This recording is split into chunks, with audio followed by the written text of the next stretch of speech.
This is chapter 42, verse 15.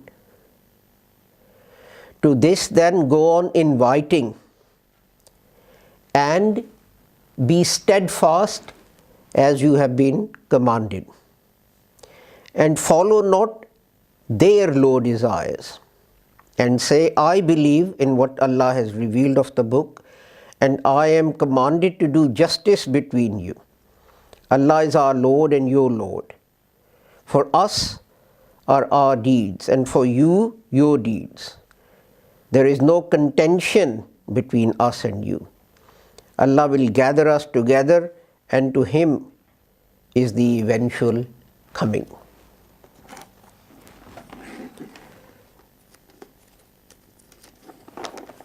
The next is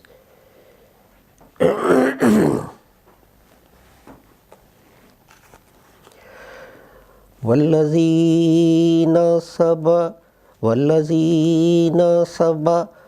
ابْتِغَاءَ وَجْهِ رَبِّهِمْ وَأَقَامُوا الصَّلَاةَ وَأَنْفَقُوا مِمَّا رَزَقْنَاهُمْ سِرًّا وَعَلَانِيَةً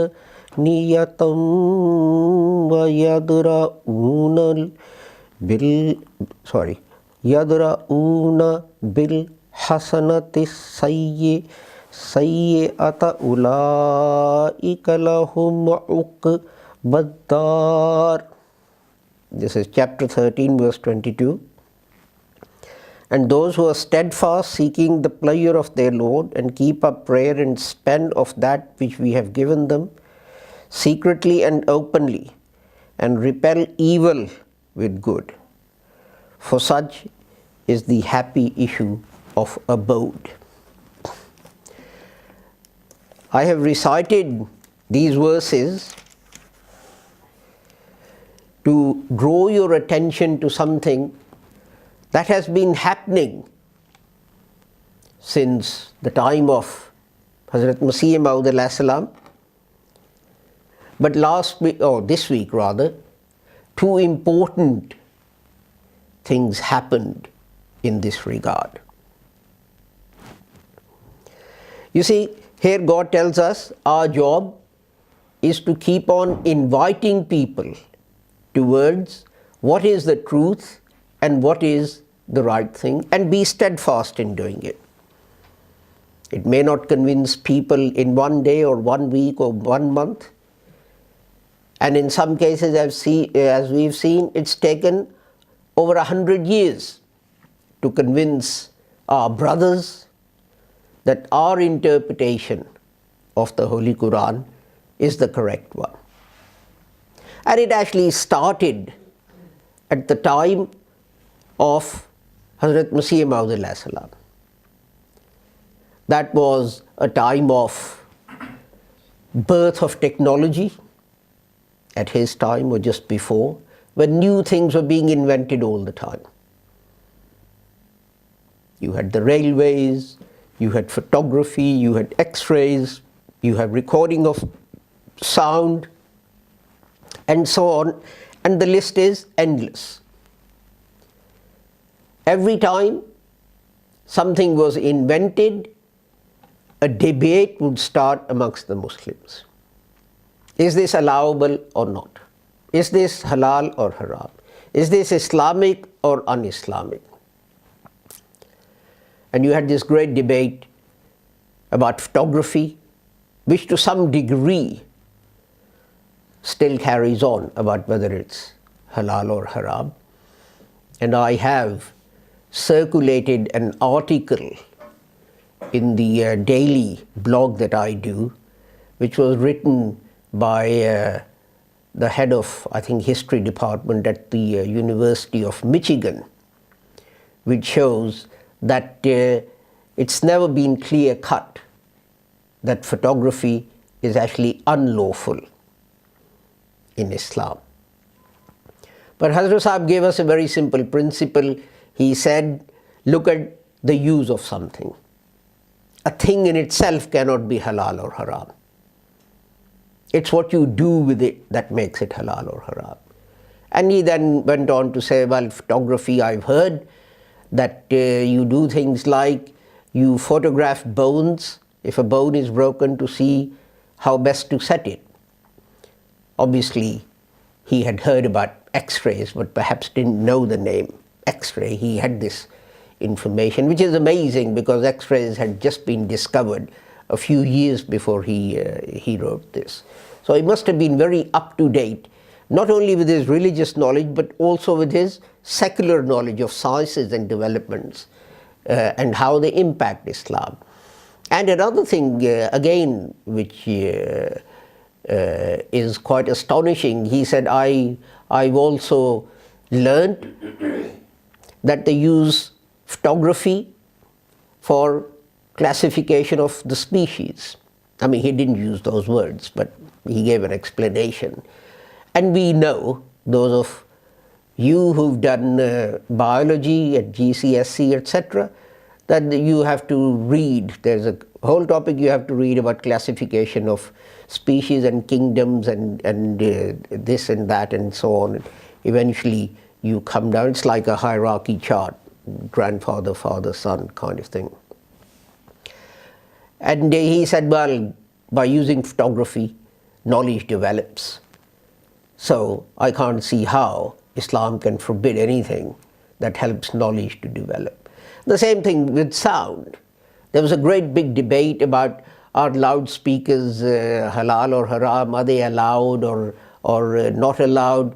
Well, when Hazrat Sahib heard that sound could be recorded, he went to great trouble to get someone to bring one of these recording instruments to Qadian, and he wrote a special poem for it, which was recorded on a cylinder. As you know, in those days, these cylinders were made of wax, and so I suppose in the heat of India, it got spoiled, and of course there was no means of preserving those things. The same thing applied to Western education. There was a great big debate, as you would know, or you may not know, that before the appearance of Hazrat Sahib, English had been declared haram. It was unlawful for a Muslim to learn English. It was unlawful for a Muslim to learn Western sciences and physics and chemistry and so on. And he had to learn Islamic, what would call sciences, but they weren't actually science in the sense that we understand physics and chemistry to be. Now the interesting thing is, of course, that these so-called Islamic sciences weren't Islamic at all. They were based on old Greek textbooks of philosophy and logic and so on, which had been translated into Arabic. And because they were in Arabic, they somehow got the status of being an Islamic science. And Nazir Sahib said, there's nothing wrong in getting Western education, there's nothing wrong with getting any education, as long as you are properly educated about your own religion. And in fact, he had the foresight to see that what Islam will be confronted by some years later would not be other religions like Christianity and Hinduism and so on, but it would be atheism. And he actually mentioned this in one of his books, that what you have to be careful about is that people will be so impressed by the things that technology does and how it makes your life easy, that because generally these scientists would tend towards atheism, people would believe them. And we have examples galore of such scientists and people and so on. I'm not going to go into them. But what I'm saying to you is that Hazrat Sahib steadfastly charted a course, and he pursued it. The Quran says, to this go on inviting. And he kept on inviting people to these things. He gave examples. He had his own photograph taken and printed. He had group photographs taken and printed, recording of sound. He opened a school and a college in Qadian, which started at Fajr time. So all the children, they went to Fajr prayers, they said their prayer, then they would have a dars of the Holy Quran, then they would go and get ready for school, and then they would have normal school, which was punctuated by the other prayers. And this is one way in which Hazrat Sahib reformed Muslims. But of course, for years and years and years, all these reforms were rejected. Even now, sometimes from those countries where Muslims are in a majority, you get stuff about photography is haram, and this is haram, and that is haram, etc., etc. But Hazrat Sahib also made reforms or put forward better interpretations of Islamic law compared to the old jurists. And then after him, those who followed him, certainly in our jamaat, the Lahore Ahmadiyya movement, they continued on this path. People like Hazrat Maulana Muhammad Ali, for example. And all these years, these reforms were rejected.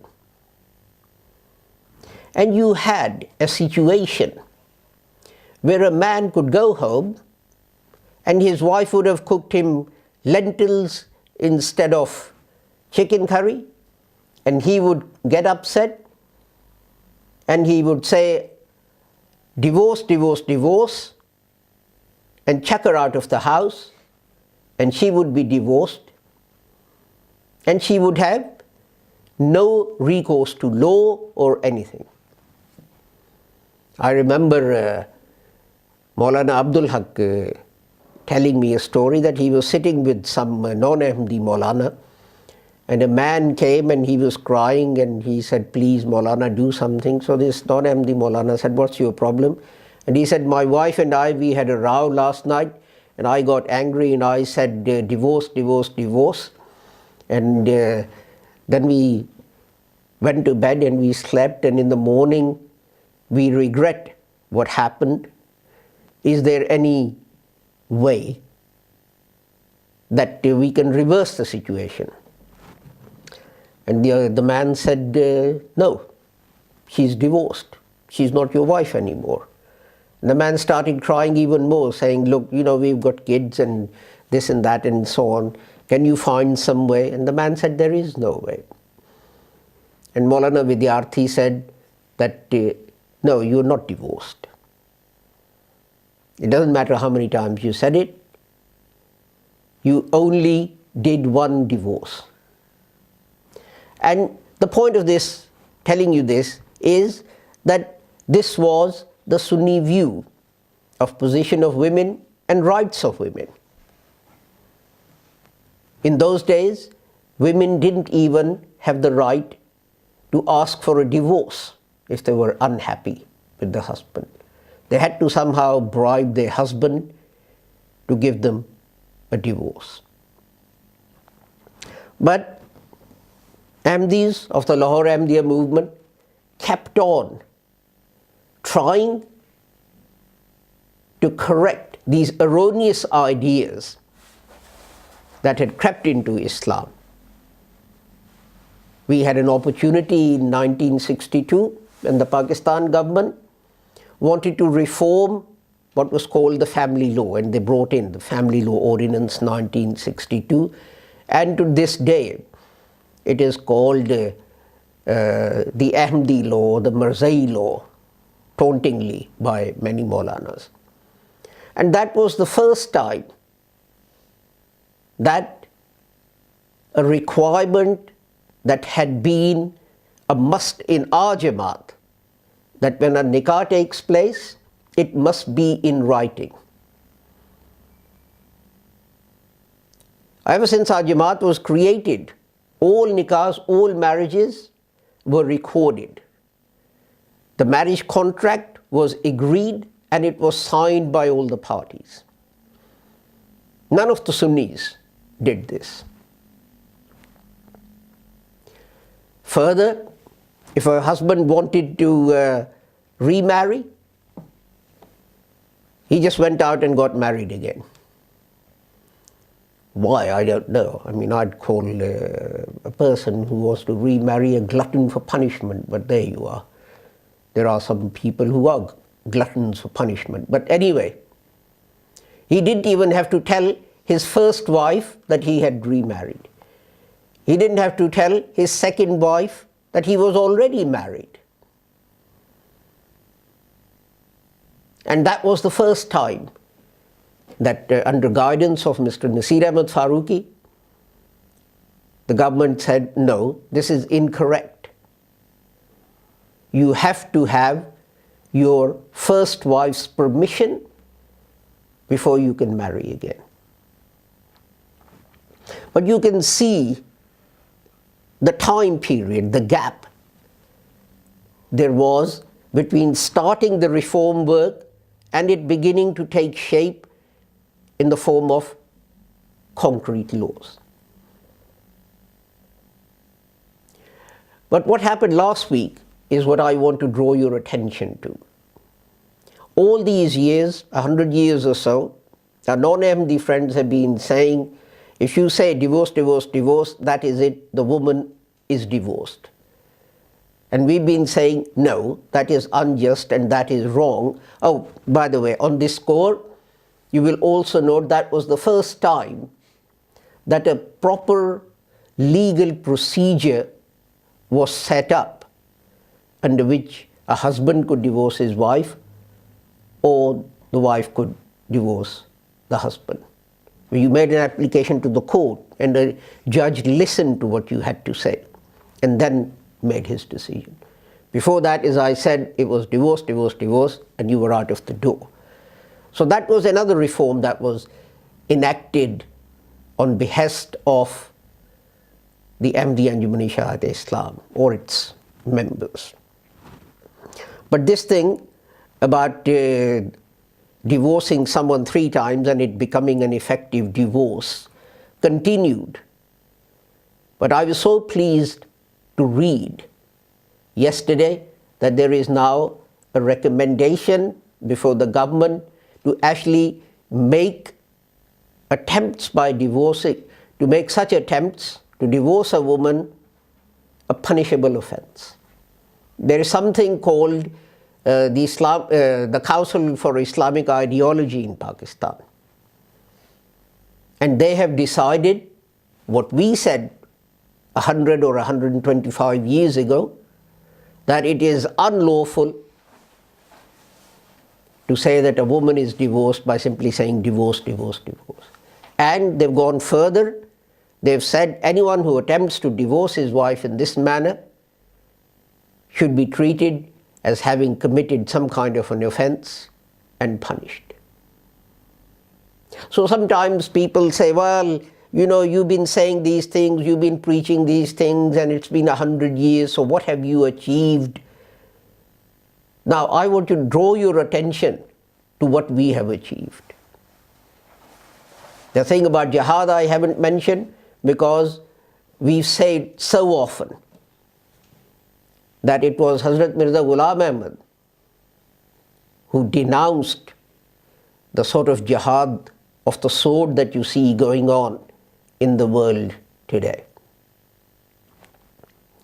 And if you read his book, The British Government and Jihad, you will see that it reads as if he is writing it with the current situation and events in mind, including what happened at Charlie Hebdo. So that's Council for Islamic Ideology. One more thing I want to draw your attention to is this, that last year a judgment was given in a Pakistani court in a rape case where the only evidence available was DNA evidence and the judge rejected it, saying this is against the Sharia. This woman needs to produce 4 eyewitnesses to prove her case of rape. And a khutbah was delivered from this masjid, which actually said that this decision is nonsense. According to Islam, DNA evidence is admissible in such cases in courts of law.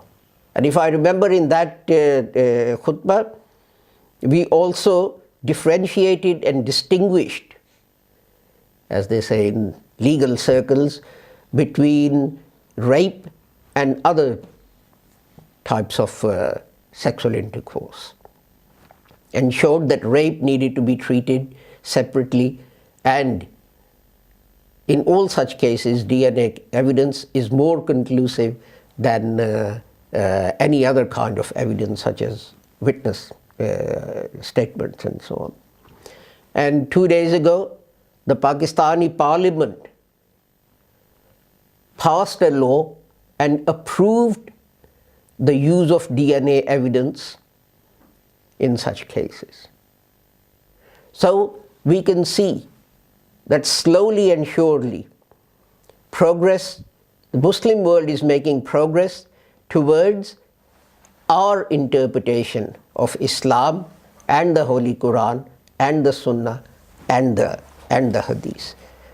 But what we need to do is, as the Holy Quran says in the second verse that I recited, that we should remain steadfast. We shouldn't lose heart. Those of you who are steadfast, seeking the pleasure of their Lord. But there are 2 other conditions.